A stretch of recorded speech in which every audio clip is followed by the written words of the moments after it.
Hi everybody, AP Goodman here. Thank you so much for joining me for my Saturday Spotlight segment. Today I have the fabulous author Debby Quick with me. And Debby is a romance author who focuses on high school romances set in the 1980s and beyond. So Debby, how did you come up with that topic, being in the 1980s? That's a very good question. I never ever thought of writing books that took place in the 80s, but that's my time period. That's when my generation, I'm a Generation X kid, and that's when our generation thrived, was back in the 80s. That's kind of our calling card.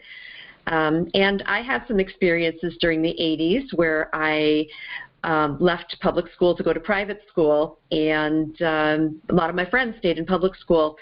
So one night I had a dream where I went back to public school and had kind of a taste of what it might have been like for me to be back with that group of people. I woke up that morning thinking, this is what I need to write about. I need to write about the time period where I felt that I had the most information, I felt the most comfortable, and knew a lot of the culture. Most of it's from the top of my head. So that started it. I'm up to my 13th book right now. I've released 2, but I'm up to my 13th right now that takes place in the same fictional town, sort of, the same kind of group of people that are all connected to each other. And I just love it. I love the music. I love the culture. I love the things they did, the way they did things. I remember all of the historical events that happened when I was in high school. So for me, it's really nice. I don't have to do a lot of research on the culture. Yeah, that's awesome. I think the 1980s is kind of timeless in some ways. I am slightly biased. My wedding had a 1980s theme for the tables. Instead of table numbers, we did 1980s movies. So I am slightly biased, but I think that there was just so much culture, to really pull from and enjoy. Right. And the interesting thing is that I had my first book, which is called May I Have Your Attention, Please. All the chapters are named after 1980 songs that were written by the time that the book took place. So I had to kind of go through each chapter and come up with a song that related either with its title or its lyrics to what the chapter contained. And people have really, really liked that. I've gotten a lot of good feedback about that. That was fun. I love that. That's such a good idea. With your book, so I know you have 2 published, so those are the 2 that I'm most familiar with out of your 13, and they have different main characters, but it seems like there's some, interweaving or perhaps even maybe some cameos between the 2. Do they kind of know each other? Yes, actually it is a series, and the way it started, it kind of morphed along the way. And the first 7 are a series, and then the ones after that are a different series, but have a lot of the same, like you said, cameos in them. They're a group of friends in this high school. The one girl comes back from being in private school and comes back into this setting with her friends. And each book focuses on different characters in this group. So there's a lot of overlap in the timeline. So there might be, this thing is going on with Sally and James over here, but over here there's this thing going on with Kim and Carl, and they're the same time, but they're different stories. And the one place in all 7 books that overlaps is the junior prom in 1985, and everybody has some kind of experience at that prom that is pretty much life-changing. Most of my books, not the first 2, but the ones after that, take us on a trip through these people's 20s. Some of them even start when they're very small children and then go all the way to their 20s. So we get those little Easter eggs of seeing what happens to our first 2 couples after their books end. So we can see, Kim and Carl, we know that this happens at the end of the book, but 5 years later, we're looking at these other characters, and here's Kim and Carl dealing with what they're dealing with now, and James and Sally. So it's kind of a continuing story, but it always comes from a different perspective. That's so fun. It kind of gives me, obviously in a romance setting, not a horror setting, but it kind of gives me like Ryan Murphy vibes, where I guess his most famous thing is American Horror Story, but how you have kind of like the same people, but you get to see them in different roles every time, right? And it evolves, and you're not just limited to that one book, because I know as a reader, right, we will love a book, but then anytime you love a book, it's always too short. Yeah. Anytime you love something, you're always going to want more. You're always going to think about I wonder what they're doing now. I wonder what their life would look like. Did they get that job? Did they, end up having kids? What did everything end up? So Right. I think that's awesome that you get, those little cameos, that little positive reinforcements along the way.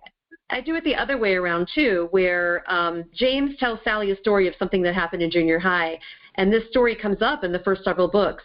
Then in book 8, which is the first book of my second series, we actually get to see the scene where the thing happens. So we're going back in time and we're actually seeing it and seeing the significance and how that scene in junior high affected James so that he became the way he did. And also Sally, you see what her relationship was like in junior high, because the first book started in high school, so you didn't get to see that. So you get to go back in time and see the stories. Kind of like if somebody asked you, where would you go if you went back in time?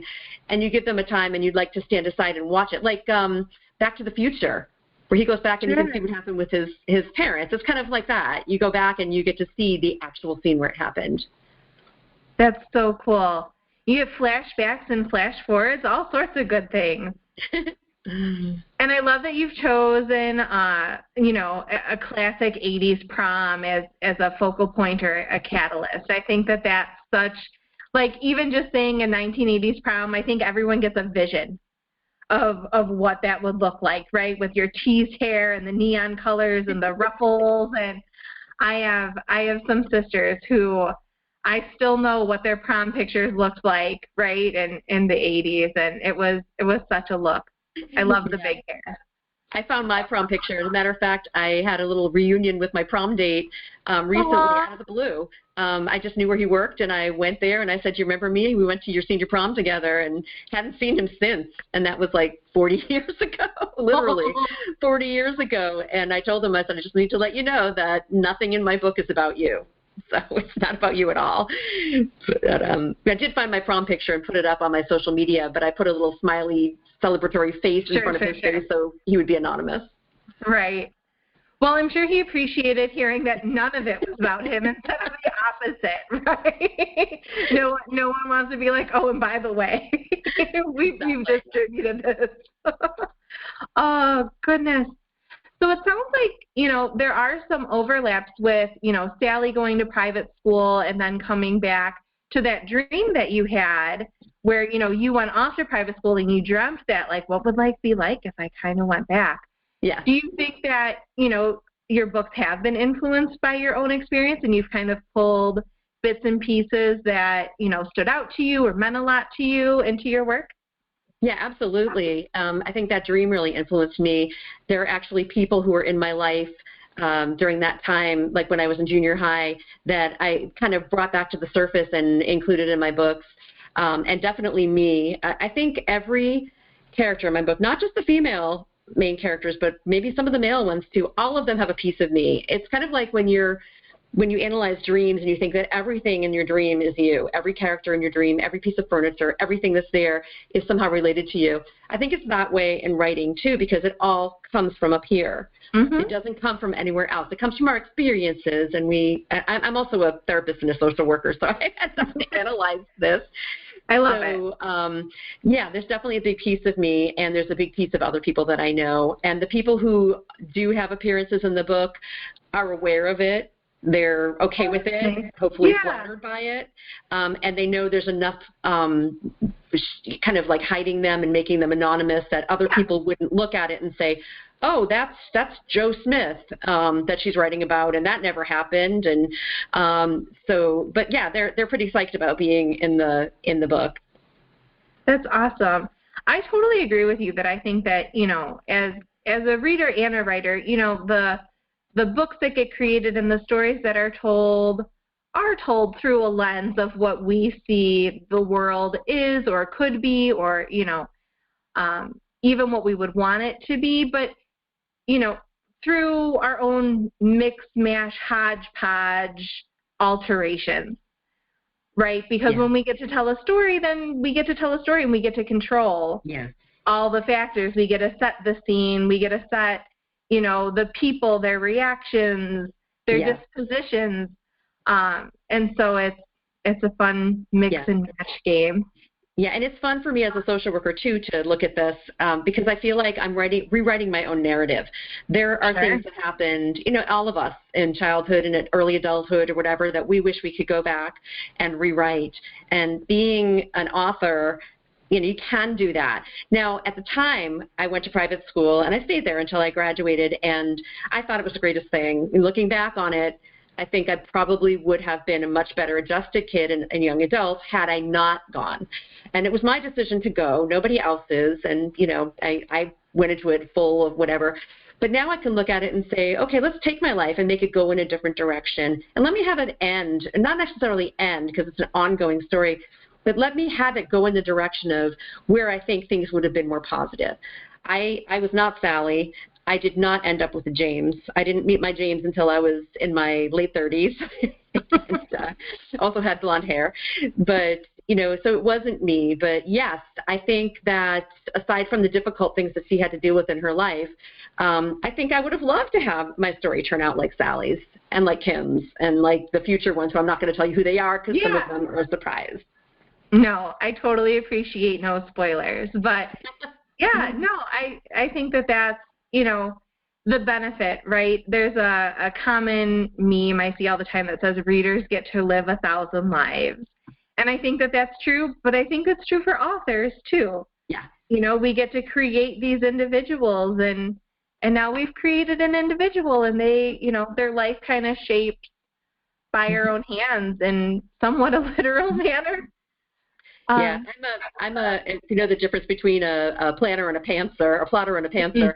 Mm-hmm. I'm a seat of the pants writer, and I very much depend on my characters to lead me in the direction that they're going in.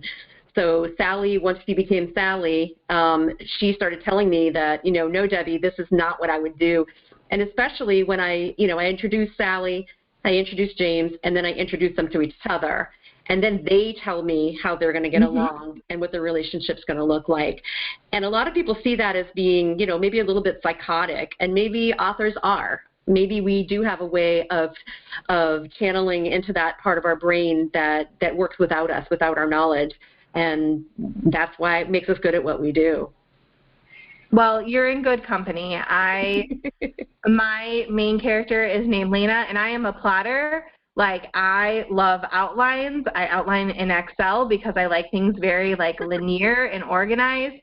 And Lena cares almost 0% about anything that I want to happen at any given moment. So I sympathize with that completely. So with that, I know you've published 2 books. You've written 13.